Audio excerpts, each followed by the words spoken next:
Mr. Marston, I've been hearing about your plans. Have you, Miss McFarland? Yes, from Lee Johnson, to settle here and build a life for yourself. I'm afraid those aren't my plans.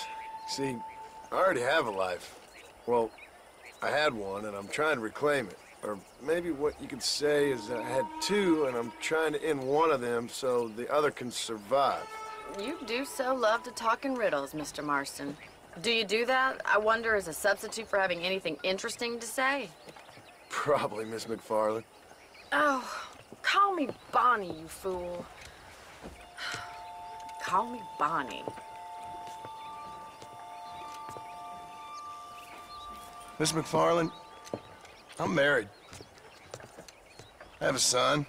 I had a daughter, but she died. Years before that, I rode in a gang. We robbed banks, trains, held people ransom. We killed people we didn't like. Bill Williamson was in that gang. Now, if I don't capture my former brother in arms, great harm will befall my family. Now, I don't suppose any of this is very interesting to you, but I hope it explains why I wasn't so eager to talk about it. No, I do understand. I had no idea. You poor man. Even in this new country, memories don't really fade.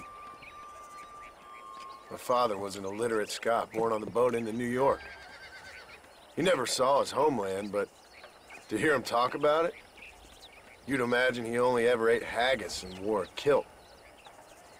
And he hated the English for what they had done to his great-grandparents that he'd never met. People don't forget. Nothing gets forgiven. That's true, especially when it comes to money. And you know, even now, after all his labors, my father's debts are still terrible. I worry every day about us losing the ranch. It would kill him. My father died when I was 8 years old.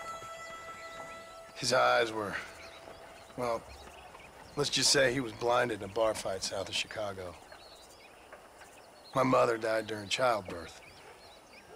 She was a prostitute, and he was her, well, I don't know what he was. So I was sent off to an orphanage and ran away and fell in with a gang. My word. What a difficult life you've lived. The leader of the gang taught me how to read, taught me how to see all that was good in the world. He was a great man in a way. But you killed people. Sure. And I've suffered for it. And that's the life I left, or tried to leave. Said too much, Bonnie. I'm an uneducated killer, sent here to do all I can do well. Kill a man in cold blood so that another man may do his part to cut crime in an area, and a rich man can be elected governor on the back of these promises. Civilization is a truly beautiful thing, Mr. Marston. Listen, can you help me? Well, I can try. What do you need, money? No, nothing so complicated. I need an extra hand to take out the herd to pasture. Sure. Point me in the right direction.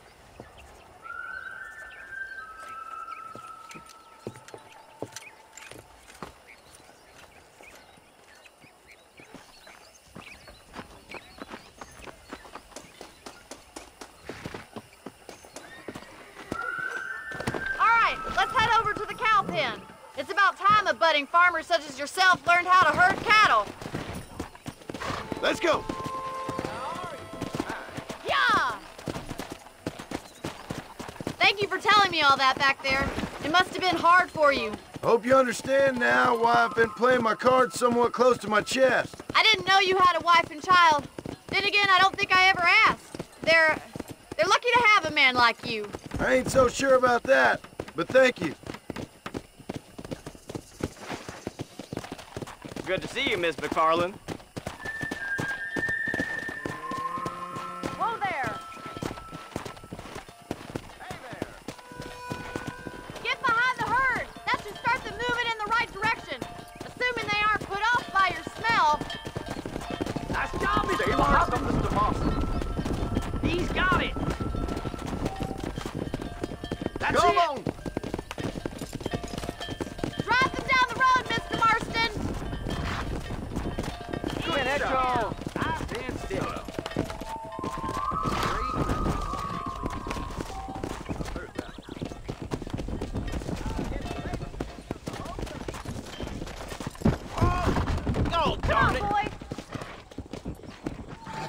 'em who's boss, dog. Vamos!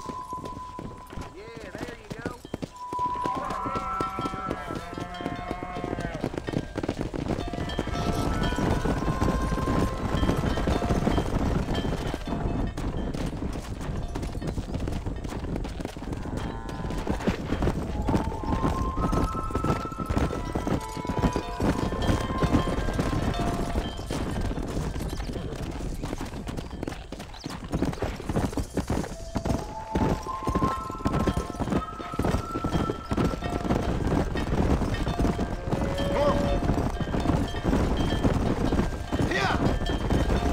He's just showing off now. Keep going, Mr. Mossman. Good! Now we need to move this entire herd out to the far pasture for grazing.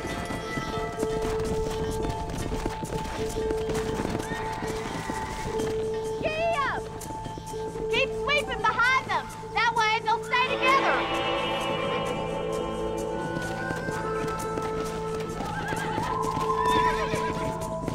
Move it up! Let's move here, my four-legged friends!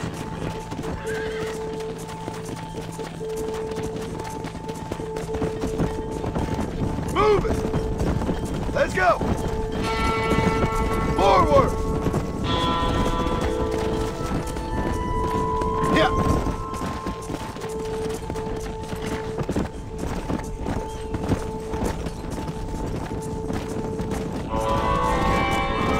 Let's go!